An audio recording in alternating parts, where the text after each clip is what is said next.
रमै त्यहाँ अबुधाबी पुलिसको रोबोट कस्तो खतरा छ।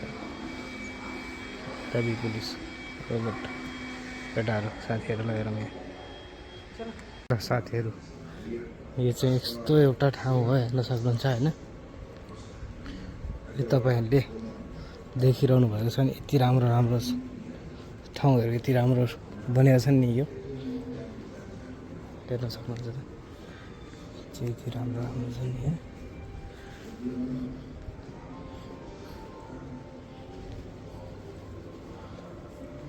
ओके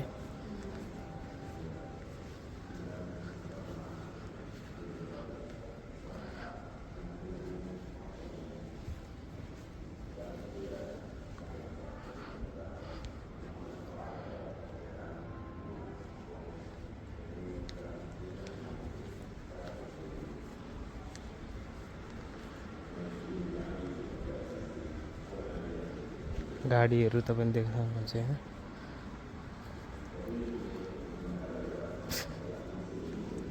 त्यहाँ पर गाडी छ, दुबई पुलिस हैन।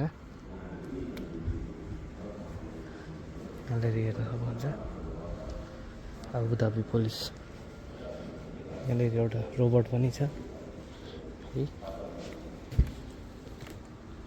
रोबोट भएर नै यस्तो भयो यहाँनिर होइन। यहाँ अबुधाबी पुलिसको गाडी छ, हेर्न सक्नुहुन्छ। नेपालमा छ कहिले यस्तो गाडी छ, सक्छ नेपाल पुलिसले यस्तो गाडीको गर्नलाई। यो हो नि त। ओके त्यो ठाउँ त देखाएँ होइन, तर यो ठाउँ चाहिँ तपाईँलाई मात्र 2-3 दिनको लागि मात्र यस्तो दामी ठाउँ बनाइन्छ क्या।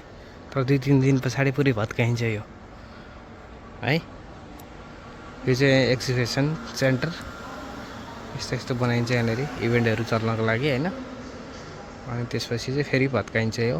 अहिले चाहिँ यहाँनिर मिलिट्रीहरूको स्कुलबाट चाहिँ यस्तो इभेन्टहरू चलिरहेछ होइन। त्यसको लागि चाहिँ तयारी हो, हेर्न सक्नुहुन्छ तपाईँहरूले। हेर्नुहोस् गाडी हेर्नुहोस्।